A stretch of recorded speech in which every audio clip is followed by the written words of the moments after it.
하나님의 은혜가 오늘도 여러분 삶 가운데 가득하시기를 주의 이름으로 축원을 드립니다.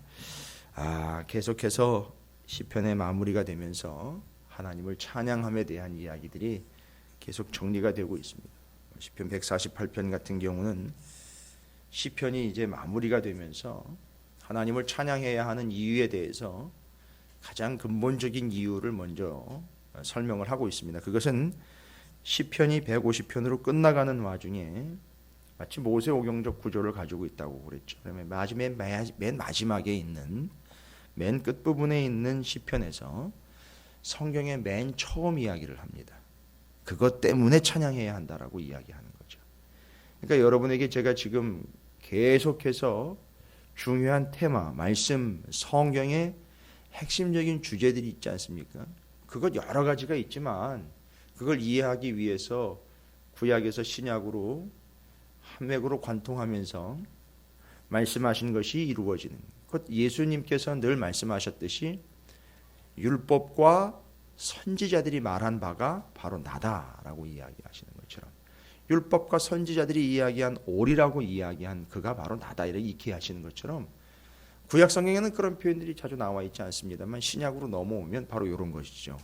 기록된 바 말씀하여 이르시되 율법에 기록된 바 말씀하신 바 이런 표현들이 많이 나옵니다. 특별히 예수님의 전매특허 같은 기록된 바 기록에 의하면 이렇게 얘기를 합니다.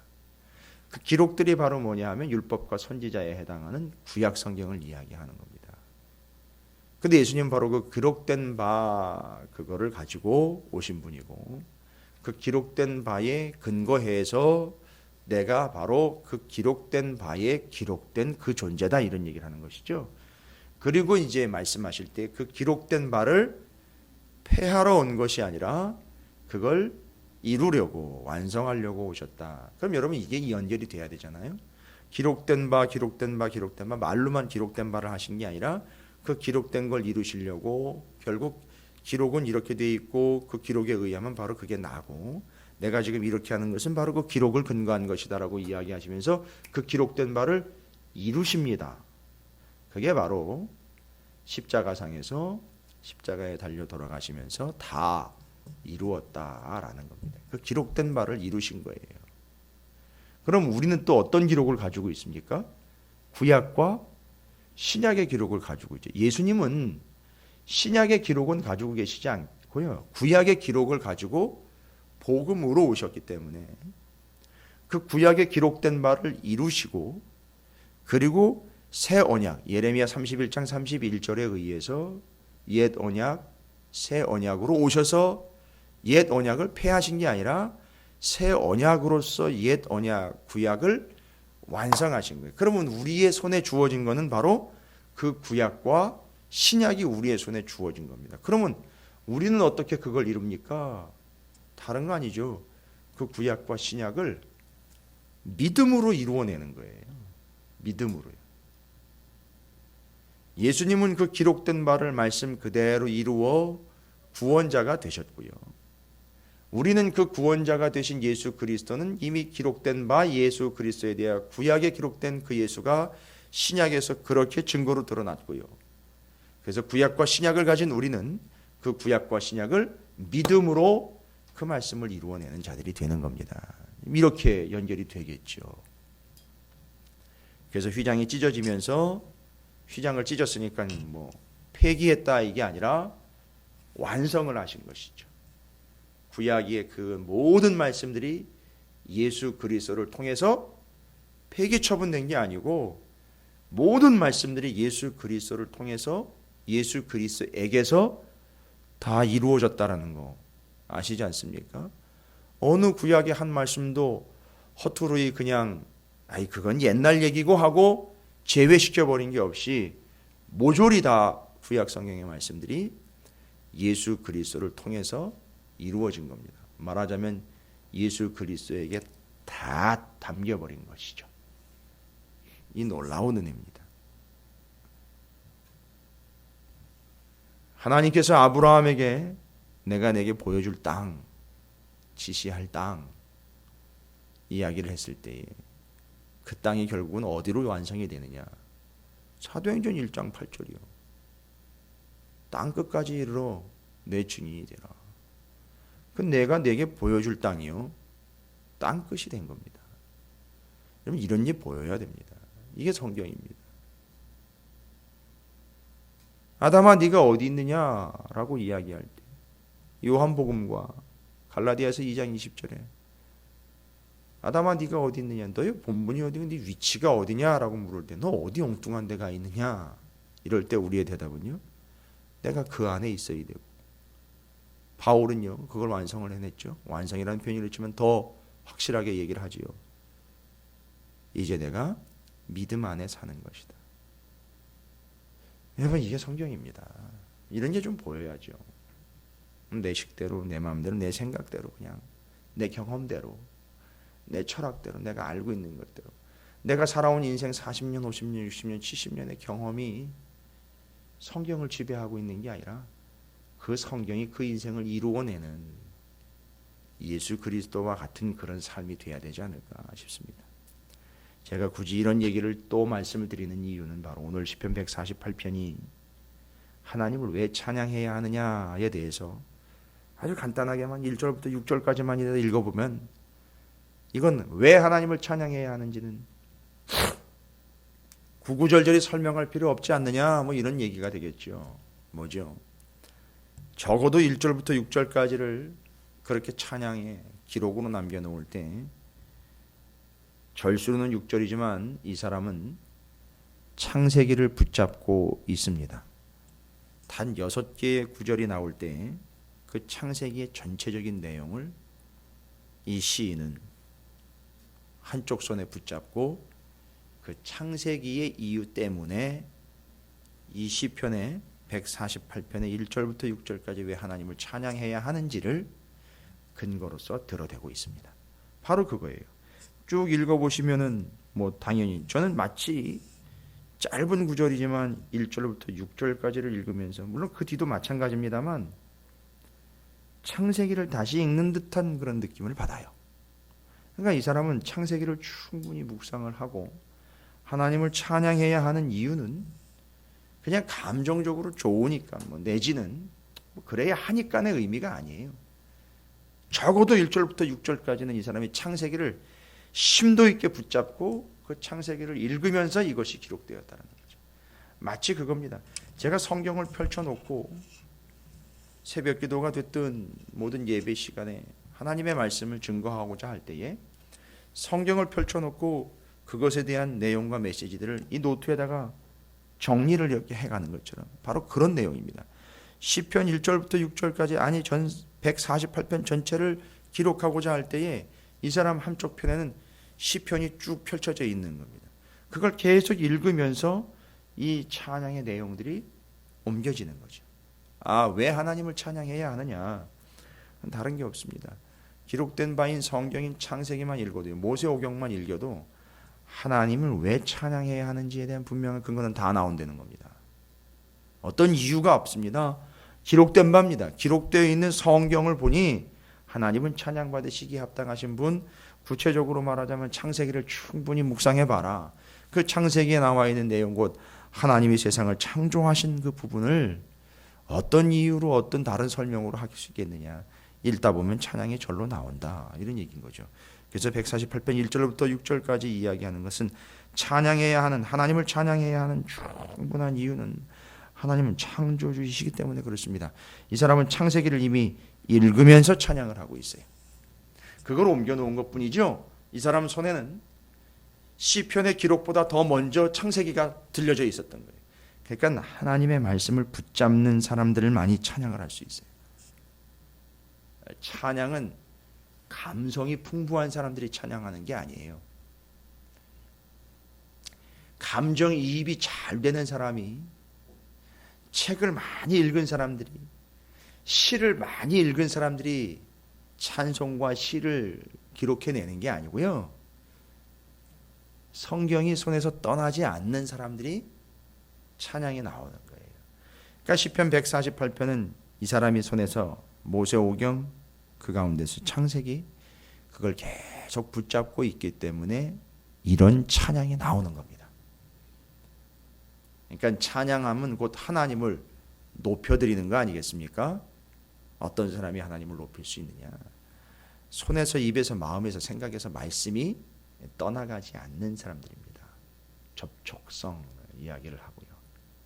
근접성을 이야기할 거예요 아마. 맞습니다. 노래를 잘하는 사람이 찬양하는 게 아니에요. 기술이 있는 사람이 찬양하는 게 아닙니다. 찬양 내가 찬양하는 게 아니에요. 말씀을 붙잡은 사람들이 그 말씀이 곧 찬양이 되어 나오는 겁니다. 창세기 거기에는 하나님은 창조주라는 이야기밖에 없어요. 바로 그겁니다. 그러니까 그걸 알고 믿기에 찬양이 나오는 겁니다. 근거는요, 하나님은 창조주이시기 때문에 찬송할 수밖에 없다. 어떻게 해서 그런 결과가 나왔습니까? 말씀을 붙잡고 있기 때문에 나오는 겁니다. 그 다음에 이 사람이 하나님을 찬양하는 또 다른 이유에 대해서 이야기합니다. 계속 말씀을 놓지 않고 있다라고 전제를 해야 되겠죠. 7절부터 너희 용들과 바다여 땅이여 여호와를 찬양하라. 예, 이제는 뭡니까? 피조물들조차도 이제 하나님을 찬양을 합니다. 불과 우박과 눈과 안개와 그의 말씀을 따르는 광풍이며 산들과 모든 작은 산과 과수와 모든 백향목이며 짐승과 모든 가축과 기는 것과 나는 새며 세상의 왕들과 모든 백성들과 고관들과 땅의 모든 재판관들이여 총각과 처녀와 노인과 아이들아 여호와의 이름을 찬양할지어다. 왜요? 그의 이름이 홀로 높으시며 그의 영광이 땅과 하늘을 위해 뛰어나심이로다. 여러분, 찬양의 본질이 무엇인지 여러 번 말씀드렸어요. 시편과 다윗의 삶을 통해서 시편 70편 이상을 기록해낸 다윗의 삶이 어떤 삶이었고 이런 것들을 역사적으로 연결을 하면서 시편의 시, 찬양의 의미에 대해서 이미 우리는 알고 있습니다. 찬양이란 가장 높여드리는 겁니다. 가장 높여드리는 거예요. 그런데 우리가 오해해서는 안 됩니다. 하나님이 이 밑에 떨어져 있는데 그 하나님을 마치 들어서 어디 선반 위에 올려놓는 것처럼 높여드리는 게 아니고요. 원래 하나님의 위치는 제일 높은 곳이에요. 이 말씀을 이해하시기 바랍니다. 오늘 본문의 13절이 이야기하는 게 바로 그겁니다. 원래 하나님의 위치는 제일 높은 곳이에요. 원래요. 근데 인간이 너무 교만한 나머지 내지는 착각에 휩싸여 있어서 마치 하나님이 땅에 떨어져 있는 그 하나님의 명성이나 하나님이 땅에 주저앉아 있는데 그 하나님을 사람이 올려놓는 것처럼 찬양을 착각하는 이들이 있습니다. 마치 자기들이 하나님을 높여드리는 것처럼 이야기하는 거예요. 하나님이 어디에 밑에 주저앉아 계시는 분이 아니거든요.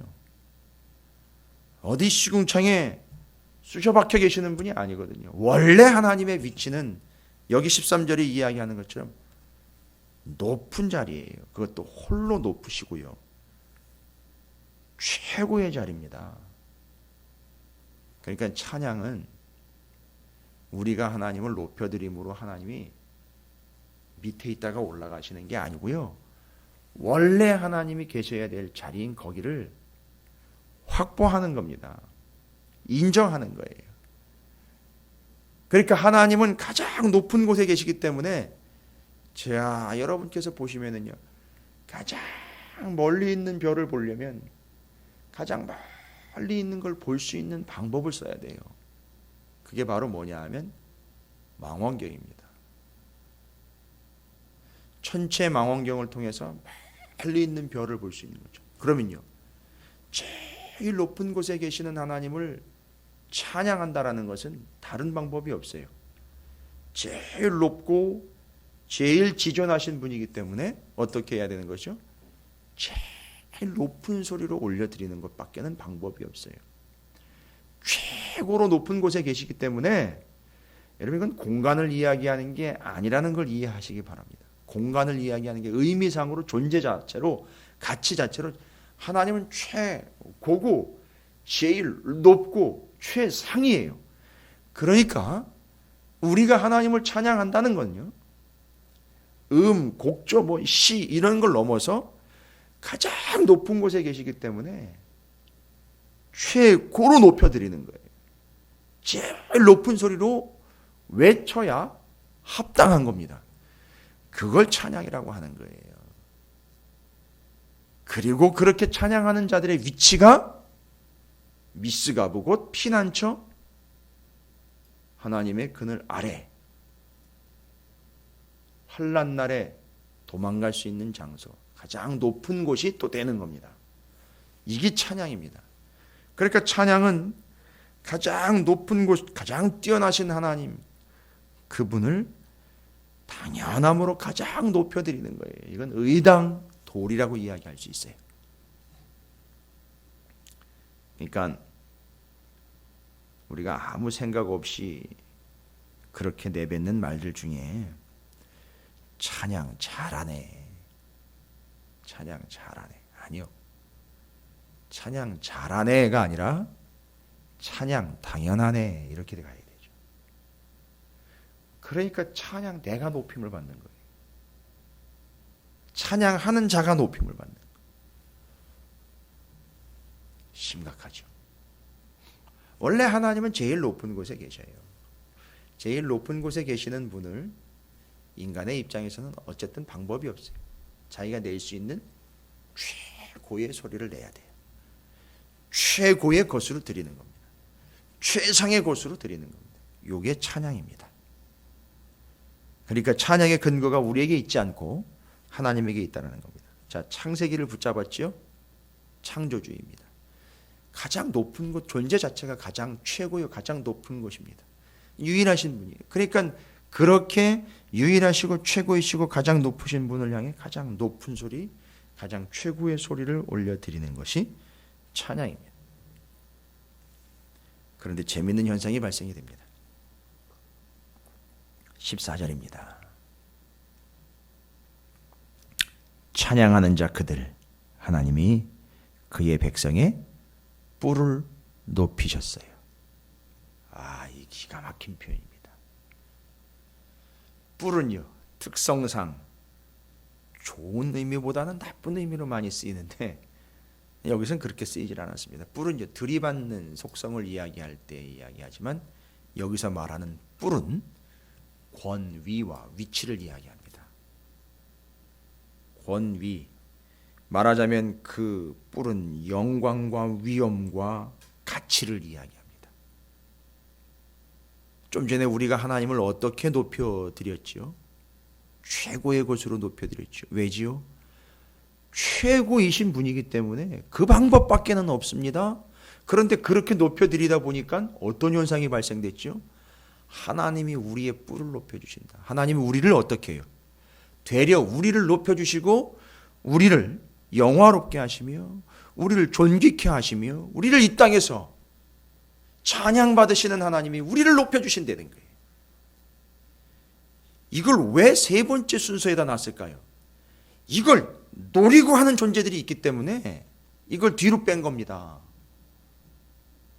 이걸 또 노려요. 이거 하나님 높이면 나를 높여주겠지. 이런 식으로 또 엘리바스, 빌다, 소발과 같은 그런 인과응보의 원리로 또 적용하는 사람들이 있어요.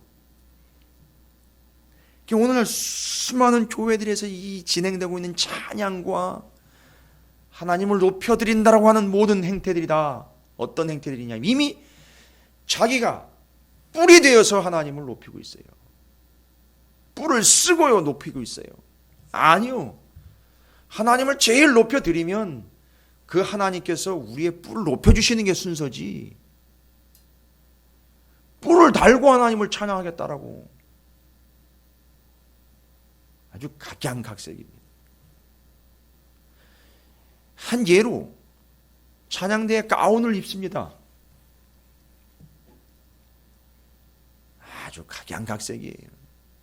가운 위에다가 목도리를 걸치고 그 위에다 다른 것도.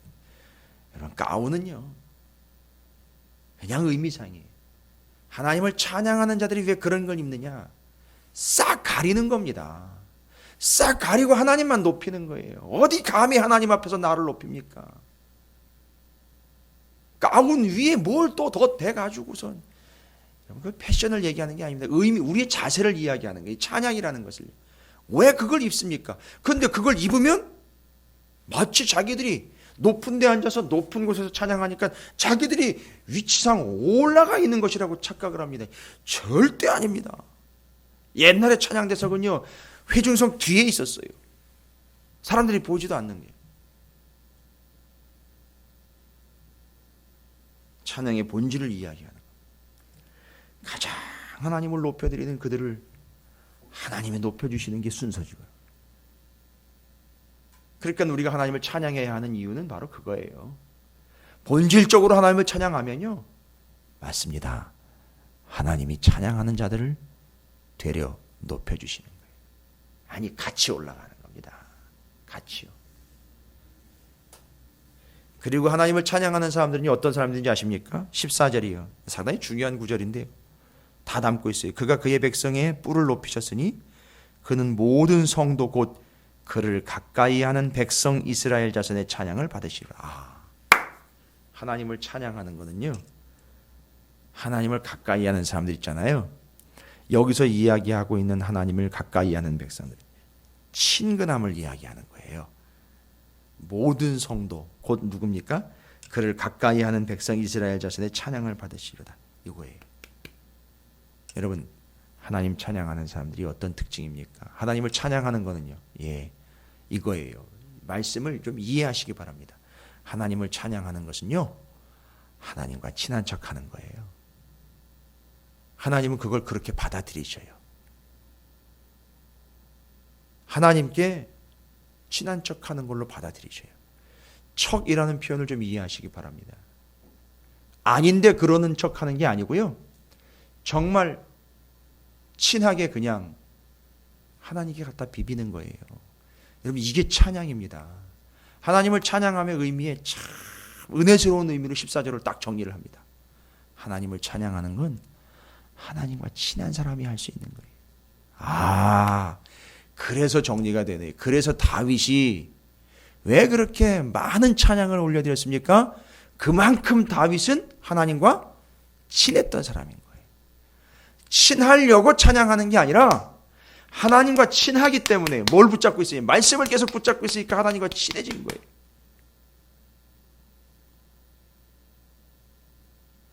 여러분, 이게 연예인, 그 연예인은 나를 몰라요. 그런데 내가 그 연예인을 텔레비에서 항상 보니까 되게 아는 척을 해요, 자기는. 그렇죠? 그러나 그는 몰라요. 친한 척 무지하게 합니다. 그런데 그 탤런트가, 그 연예인이 아는 척 해주면요, 기절을 합니다. 그런데 우리 하나님은 우리를 너무너무 잘 아시거든요. 우리가 아는 척하는 것 그 이상으로 우리를 너무너무 잘 아시니까 마지막 순간에 만약에 만난다면, 지금도 교제하지만 너무너무 친한 거예요. 맞습니다. 찬양은 친한 자들의 특권이에요. 찬양은 친한 자들의 증거입니다. 하나님을 찬양하시기 바랍니다. 그러니까 말씀과 찬양으로 하나님과 이미 친해진 거죠. 가까워진 거죠. 그들이 찬양하는 겁니다. 여러분의 삶이 바로 이렇게 창조주 하나님, 가장 높으신 하나님, 우리의 뿔을 높여주시는 하나님, 가장 친근한 하나님, 가장 친한 하나님, 나의 친구 되신 하나님을 찬양하는 복된 인생이 되시기를 주님의 이름으로 축원을 드립니다.